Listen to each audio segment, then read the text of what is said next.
بەرزبوونەوەی دەنجی ئەڵڵاهو ئەکبەر لە منارەی مزگەوتەکان و گەرم و گوڕی و زیندووکردنەوەی سونەتی نوێژی جەژن و تەوقە و دەست لە ملانێ و گەردەن ئازادی هاوڵاتیان لە یەکتری بووە دەستپێکی یەکەم ڕۆژی جەژنی قوربان.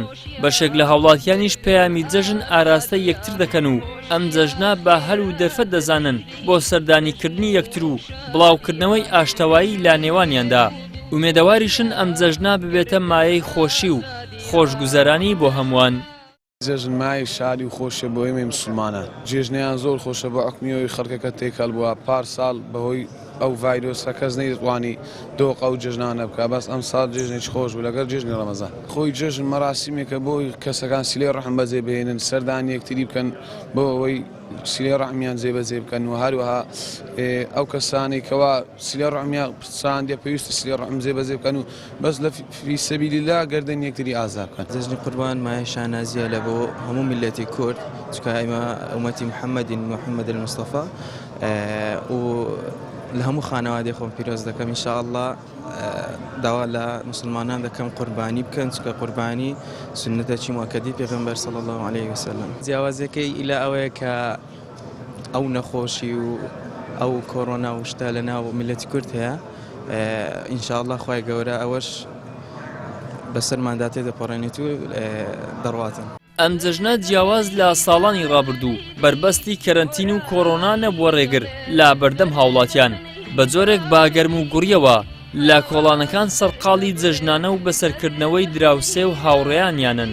لە هەمان کاتیشدا وەکو نەریتی جەژن چوکلێت و شیرینی بەسەر یەکتریدا دابەش دەکەن. الله أكبر الله أكبر الله أكبر لا إله إلا الله والله أكبر الله أكبر ولله الحمد. جێژن پیرۆز بی. جێژنی خۆم لە هەموو مسلمان نان پیرۆز دەکەم. یا خۆ سەلامەتی جێژنە توش پیرۆز بی. ئەدیە تو ئێستا خۆت گۆڕێ بتمای چ بکەی؟ وەڵا دەستی لە مارە. چ دەکەی لە ماڵە؟ جێژنیان پیرۆز دەکەین، چکلێتان خڕ دەکەینەوە. جەژنی قوربان لە گشت مسلمانانی جیهان پیرۆز بێ، بە تایبەتی کوردستانی خۆمان و خۆشەویست. جیاوازەکەی ئەوەیە ئەم ساڵ خەڵک زیاتر ڕووی لە قوربانی کردووە لە چاو پارساڵ. جیاواز جەژنەکەش پارساڵ بەهۆی بارودۆخی کۆڕۆنا و ئەوانە. چەند ساڵی ڕابردوو بە بیانووی تەشەنەسەندنی ڤایرۆسی کۆڕۆنا و کەرەنتینەکردن سنوورەکان لە بەردەم هاوڵاتیان بۆ جەژن و قوربانیکردن تەسک بوونەوە. بەڵام ئەمساڵ جیاواز لە ساڵانی ڕابردوو هاوڵاتیان با گەرموگوڕیەوە بەشداریان لە سونەتی نوێژی جەژن کرد و دواتریش زۆرێک لە خواپێداوان لە بەردەم ماڵ و کوشتارگەکانیان بە مەبەستی زیندووکردنەوەی سونەتی قوربانیەکانیان پێشکەش بە پەروەردگاریان کرد. ئیدریس محەممەد، کەناڵی ئاسمانی پەیام، هەولێر.